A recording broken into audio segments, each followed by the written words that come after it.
জীবনের প্রথম পাপড়ে স্কুলে, সারা জীবনে স্কুল থাকে না। যত আছে হাসাহাসি, যত আছে ভাগাভাগি, সে সময় কিছু আর হবে না।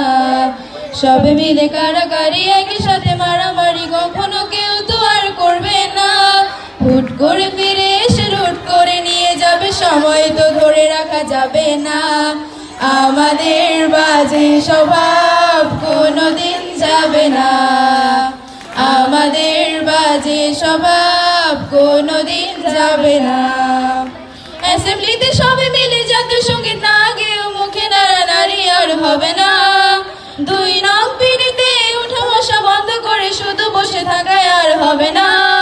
কে প্রথম ক্লাসে যাবে সেটা নিয়ে দৌড়াছুটি কখনো কেউ তো আর করবে না। হুট করে ফিরে এসে লুট করে নিয়ে যাবে, সময় তো ধরে রাখা যাবে না। আমাদের বাজে স্বভাব কোনোদিন যাবে না, আমাদের বাজে স্বভাব কোনোদিন যাবে না। বেঞ্চ নিয়ে আমি আর মিম, সেই সকালের কারাকারিটা তো আর হবে না। দুটি মেয়ে রাগ করে বেঞ্চের দুপাশে দুজনে বসে থাকার হবে না। আমি মিম দুজনেরই কাকে নিয়ে টানাটানি কখনো কেউ তো আর করবে না। বেঞ্চের সাইডে বসে নিয়ে সেই দৌড়দৌড়ি কখনো কেউ তো আর করবে না।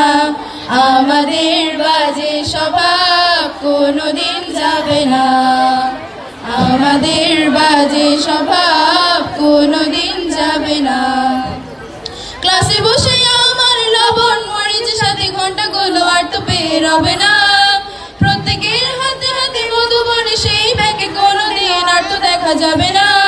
স্যার ম্যাডামের একটু বকা, একটুতে কান্না করা, কখনো কেউ তো আর কাঁদবে না। স্যার ম্যাডাম চলে গেলে কান্না সেরে হাসাহাসি, সেই মুহূর্ত ফিরে পাবো না। আমাদের বাজে স্বভাব কোনোদিন যাবে না, আমাদের বাজে স্বভাব কোনোদিন যাবে না। টিফিনে সবার আগে ঝালমুড়ির দোকানে গিয়ে আঙ্কেল ডাকাটা তো আর হবে না। আন্টি আন্টি বলে সবাই সিঙ্গারা কিনতে যায়, সে চিৎকার আর তো শোনা যাবে না। নতুন টিচারের কাছে কিভাবে ভালো হবে, প্রতিযোগিতাটা আর হবে না। যদি একটু দেয় বকা তাহলে তো পুরো রাগে সেই রাগ আর তো কেউ করবে না। আমাদের বাজে স্বভাব কোনোদিন যাবে না, আমাদের বাজে স্বভাব কোনোদিন যাবে না, আমাদের বাজে স্বভাব কোনোদিন যাবে না।